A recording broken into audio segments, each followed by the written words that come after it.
নমস্কার সকলকে আমার চ্যানেল কৌশিক সরকার আর্টে স্বাগত। আশা করি সবাই ভালো আছো। তো আজকে আমি এই ভিডিওতে একটি বেলুন বিক্রেতার কম্পোজিশন আঁকবো। তো এই ছবিটি তোমরা বাড়িতেও আঁকতে পারো বা কোনো কম্পিটিশানে লাগলেই তোমরা সেখানেও করতে পারো।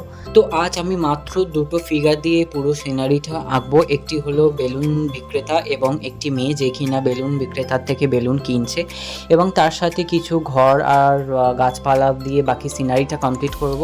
তো তোমরা পুরো ভিডিওটা শেষ পর্যন্ত দেখতে থাকো, আমি কিভাবে স্টেপ বাই স্টেপ আঁকছি তোমরা সেগুলো ফলো করো, তাহলে তোমরাও বাড়িতে এটা ভালো করে আঁকতে পারবে। তো দেখো, প্রথমেই আমি বেলুন বিক্রেতাকে আঁকছি। তো প্রথমেই বেলুন বিক্রেতার আমি মাথাটা এঁকে নিয়েছি, যদিও এখন আমি চোখ মুখ কিচ্ছু আঁকিনি, জাস্ট একটা ওভাল শেপ এঁকে রেখে দিয়েছি, এবং তারপরে গলা, সেখান থেকে জামা কাপড়, হাত সমস্ত কিছু এঁকে নিয়েছি, এবং হাতে একটি লাঠিও রেখে দিয়েছি যে লাঠিতে বেলুনগুলো বাঁধা থাকবে। তো এইভাবেই আমি পুরো বেলুন বিক্রেতার ফিগারটা কমপ্লিট করব, জামা প্যান্ট হাত সমস্ত কিছু। তো আমি এখানে সম্পূর্ণ ফ্রি হ্যান্ড এই ছবিটি আঁকছি, সে ফিগার হোক বা ঘরবাড়ি হোক যাই হোক। আমি সবসময় নিজের পছন্দ করি ফ্রি হ্যান্ডই আঁকতে, কোনো রকম গ্রিড মেথডে আমি খুব একটা আঁকতে পছন্দ করি না। আর আমি তোমাদেরকেও সাজেস্ট করব তোমরা ট্রাই করো, তোমরা চেষ্টা করো ফ্রি হ্যান্ড ড্রয়িং করা, তাহলে আস্তে আস্তে তোমাদের যে ভুলগুলো থাকে সেইগুলো নিজেরাই সলভ করে নিতে পারবে। কোনো মেপে আঁকার দরকার পড়ে না যদি তুমি ঠিকঠাকভাবে ফ্রি হ্যান্ড আঁকতে পারো। তো যাই হোক, দেখো এখানে পুরো বেলুন সেলারের ফিগারটা আমার কমপ্লিট হয়ে আছে, এবং তারপরেই আমি পুরো মেয়ের আঁকাটা কমপ্লিট করছি। তো প্রথমেই আমি মেয়েটার মুখটা কমপ্লিট করে নিয়েছি, আর প্রথমে আমি ফ্রি হ্যান্ড যেহেতু আঁকছি সেহেতু আমি একেবারেই চোখ মুখ এঁকে নিয়েছি, আমার কোনো অসুবিধা হচ্ছে না। আর তারপর মেয়েটার জামা কাপড় হিসেবে আমি আজকে একটা ফ্রক আঁকছি, এবং তারপর তার দুটো হাত দিয়ে সে বেলুনটা নিতে চাইছে, এবং সেই হিসেবে হাতের পজিশনটা রেখেছি, এবং তারপর পাগুলো এঁকে নিয়েছি, এবং তারপর আমি যতগুলো বেলুন এখানে আঁকার ছিল সেই বেলুনগুলো এঁকে নিচ্ছি।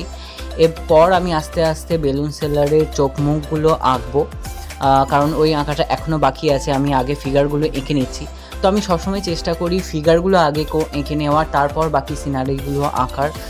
তোমরাও সেইভাবেই সিনারিগুলো আঁকবে, কারণ তোমাদের পেজের মাপ অনুযায়ী তোমরা যদি ফিগারগুলো এঁকে নাও, তাহলে সেই হিসেবে তোমার পিছনে হয়তো একটা ঘর হোক বা দুটো ঘর হোক, তুমি নিজের মতো করে সিনারিটাকে কমপ্লিট করতে পারবে।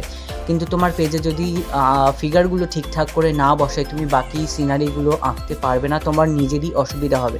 তো সেই জন্য সবসময় চেষ্টা করবে তোমরা আগে ফিগারগুলো এঁকে নেওয়ার, তারপর বাকি সিনারিগুলো আঁকার। এখানে দেখো আমার দুটো ফিগারই আঁকা কমপ্লিট হয়ে গেছে সম্পূর্ণভাবে। তারপর আমি বাকি সিনারিগুলো আঁকছি, আর পিছনে আমি একটা পাঁচিল আঁকছি, আর পাঁচিলের নিচে কিছুটা ঘাস জমি রেখে দিয়েছি, তারপর একটা রাস্তা রেখেছি। আর পাঁচিলের ওপরের দিকে মানে পিছনের দিকে আমি একটা ঘর আঁকছি, পাকা বাড়ি, এবং তার পিছনে একটা গাছ এঁকে রাখছি, একটা মোটামুটি একটু বড় গাছ আমি আঁকছি, এবং তার সঙ্গে কিছু ঝোপঝাড়ও এঁকে রাখছি যাতে আমার পুরো পেজটা কভার হয়। এবং সব শেষে বাড়ির ওপর একটা পাখিও এঁকে দিচ্ছি আমি। তো দেখো আমার মোটামুটি পুরো সিনারিটা কমপ্লিট হয়ে গেছে, আর এই কমপ্লিট সিনারিটার রং কিভাবে করতে হবে সেটা জানতে হলে তোমাদেরকে পরের ভিডিওটা দেখতে হবে। তাই পরের ভিডিওটার জন্য তোমরা অপেক্ষা করো, আর যদি আগে ভিডিওটা পোস্ট হয়ে যায় আমি অবশ্যই লিঙ্ক দিয়ে দেবো এই ভিডিওর ডেসক্রিপশন বক্সে, তোমরা চেক করে নিও। তো আজকের ভিডিওটা তোমাদের কেমন লাগলো অবশ্যই কমেন্টে জানিও। তো দেখা হচ্ছে পরের ভিডিওতে।